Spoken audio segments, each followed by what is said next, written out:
नमस्कार, राजस्थान के सबसे बड़े विश्लेषण मंच पर आप सभी का स्वागत है। मैं हूं चेतना शर्मा आपके साथ और हमारे साथ हैं राजस्थान संवाद के editor in chief Varun Bhansali जी।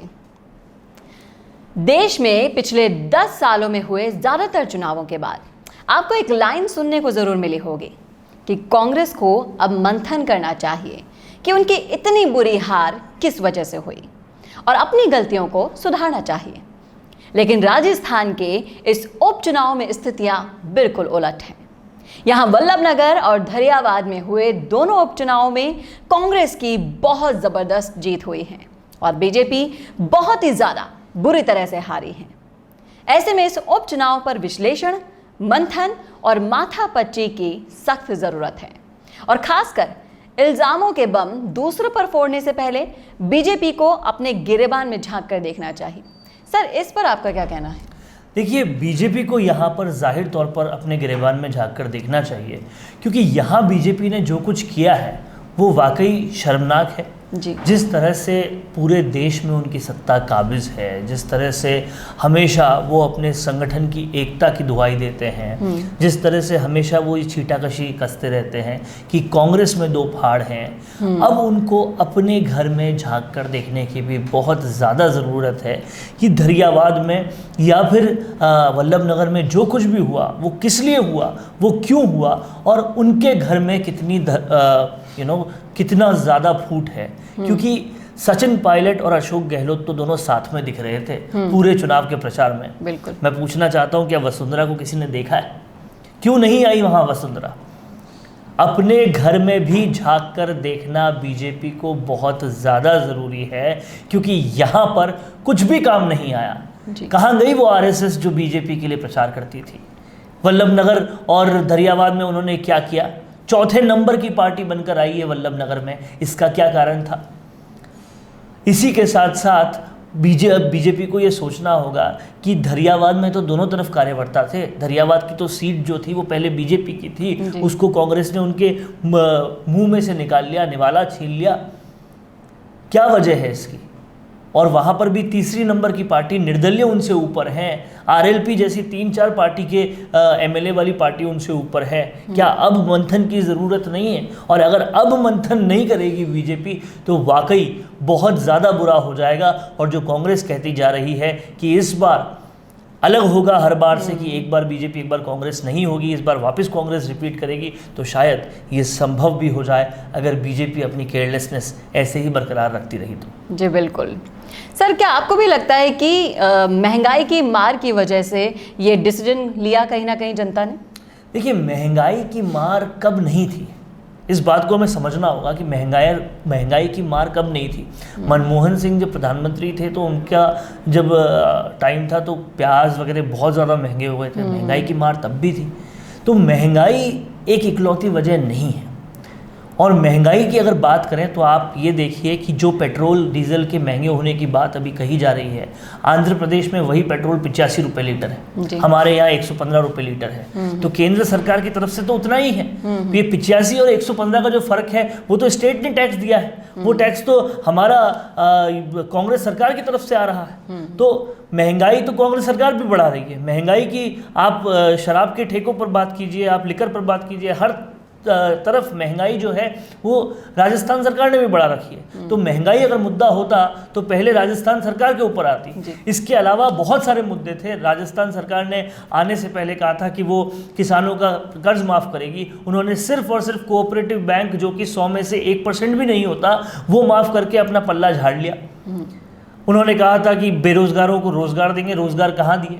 लेकिन अभी हाल ही में देखा जाए तो जो कांग्रेस के मुख्य नेता हैं सचिन पायलट, उन्होंने भी हार का ठीकरा जो फोड़ा है और भाजपा के सिर पर यही कहकर फोड़ा है कि केंद्र सरकार की महंगाइयों की वजह से कहीं ना कहीं जनता डिस्ट्रैक्ट हो चुकी है। भाजपा से परेशान ये महंगाई का जो कारण है वो बयानबाजियों के लिए बहुत अच्छा है, लेकिन आंतरिक रूप से हमें देखना होगा कि ये एक कारण नहीं है।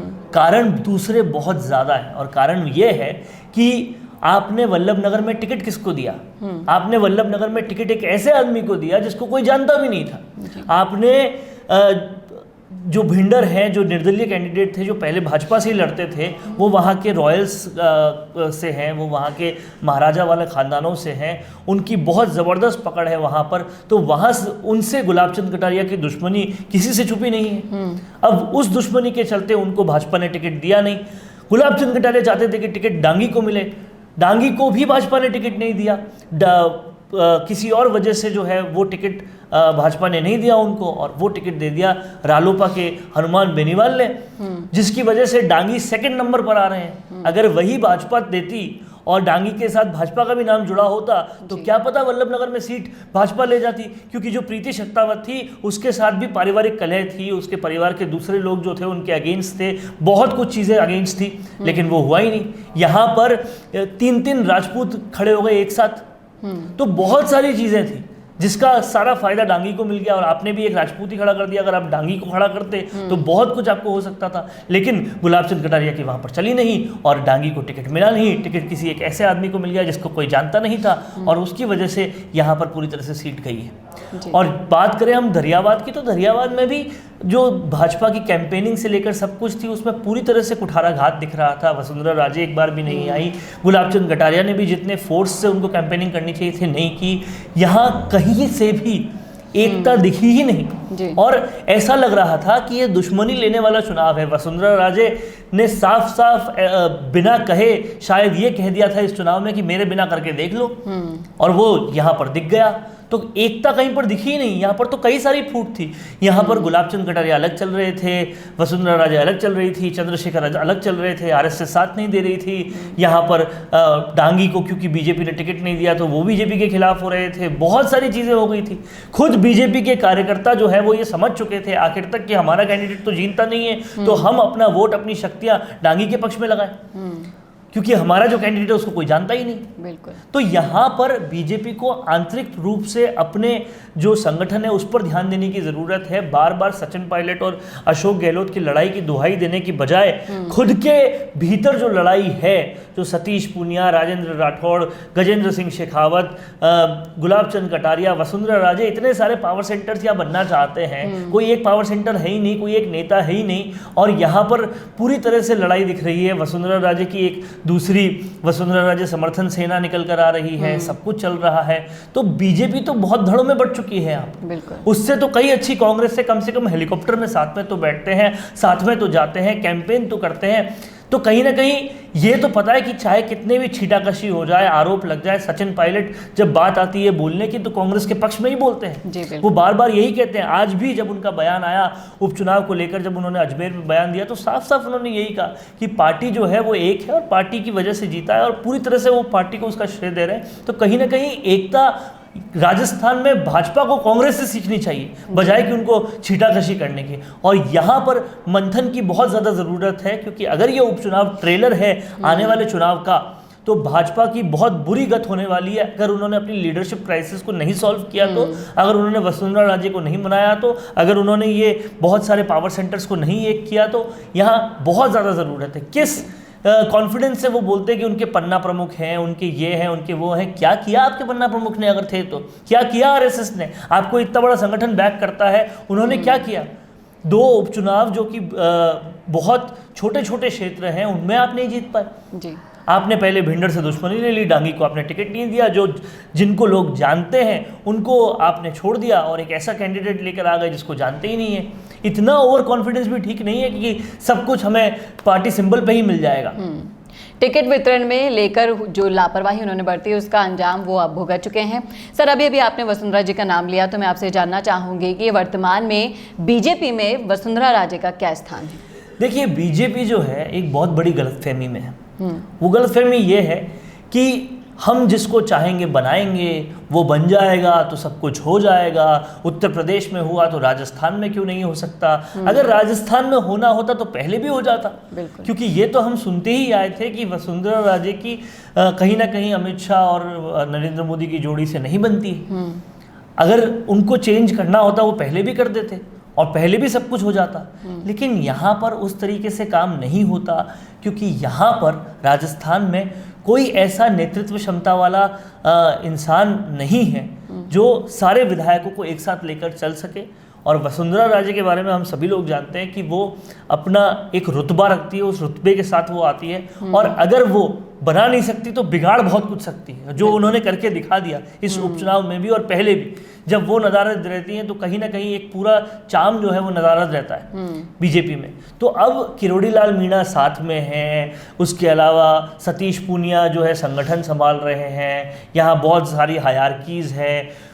कांग्रेस का संगठन नहीं होने के बावजूद कांग्रेस में ब्लॉक अध्यक्ष कुछ भी नहीं है अभी, क्योंकि पिछली 1-1.5 साल से सब कुछ भंग किया हुआ है संगठन। लेकिन उसके बावजूद भी जीत जाना और आपके पास संगठन होने के साथ साथ आरएसएस होते हुए भी चौथे नंबर पर आना, आप समझिए कि वो राजस्थान जहां पर कहा जाता है कि सब कुछ बीजेपी और कांग्रेस में होता है, उस राजस्थान में पहले स्थान पे कांग्रेस, दूसरे स्थान पर आरएलपी, तीसरे स्थान पर निर्दलीय और चौथे स्थान पर बीजेपी का आना, ये वाकई शर्मनाक है। और वो तब जब केंद्र में आपकी सरकार है जी।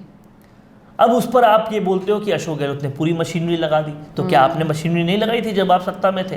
हर कोई जो सत्ता में होता है वो सारी मशीनरी लगाता है चुनाव को जीतने के लिए। और बड़ी बात यह है कि कांग्रेस नंबर गेम में पिछड़ रही थी, लेकिन यहाँ पर एक सीट बीजेपी के मुंह से निकालकर उन्होंने कहीं ना कहीं नंबर गेम अपना हल्का सा ठीक करने की कोशिश कर ली है।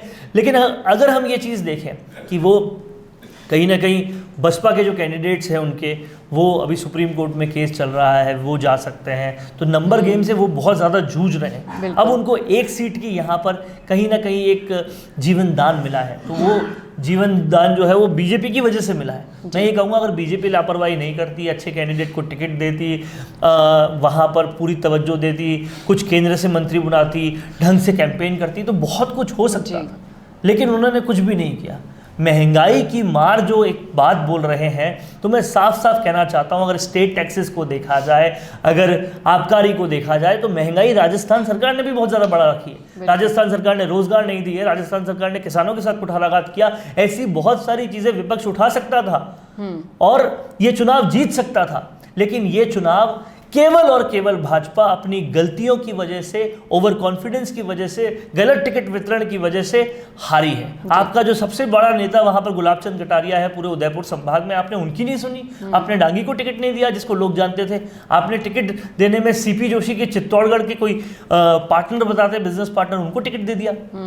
तो जब कोई आप पूरी तरह से किसी का जो गुलाबचंद कटारिया हैं उनके अहम पर ठेस पहुंचाओगे, उनके कैंडिडेट को टिकट नहीं दोगे, तो वो भी कहीं ना कहीं दुश्मनी निकालेंगे। जी बिल्कुल। और वो साफ साफ दिख रहा है वहां पर।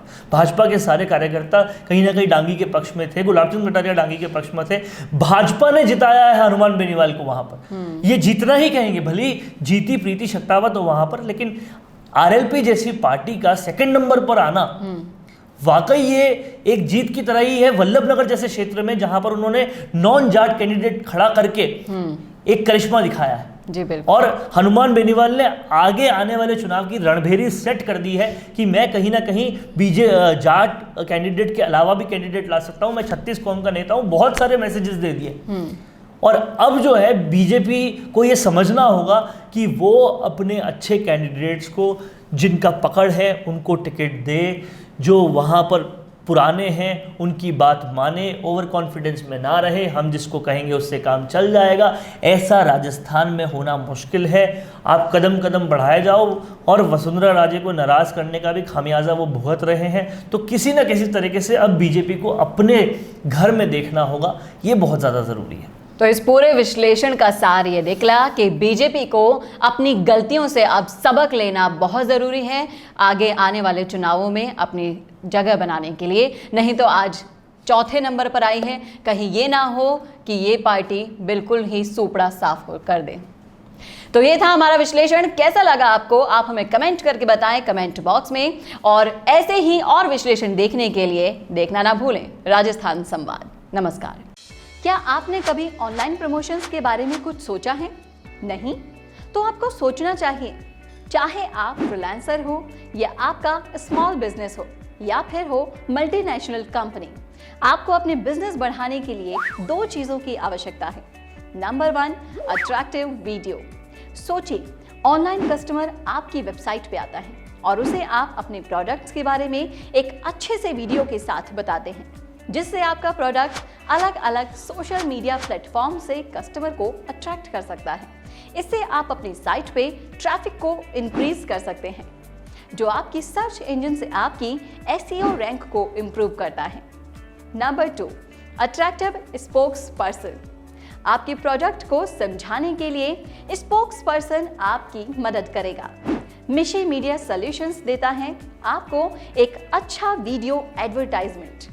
मिशी मीडिया सॉल्यूशंस आपको सोशल मीडिया प्लेटफॉर्म्स के जरिए अपने प्रोडक्ट्स को आगे बढ़ाने में मदद करेगा, वो भी बिल्कुल किफायती दामों में।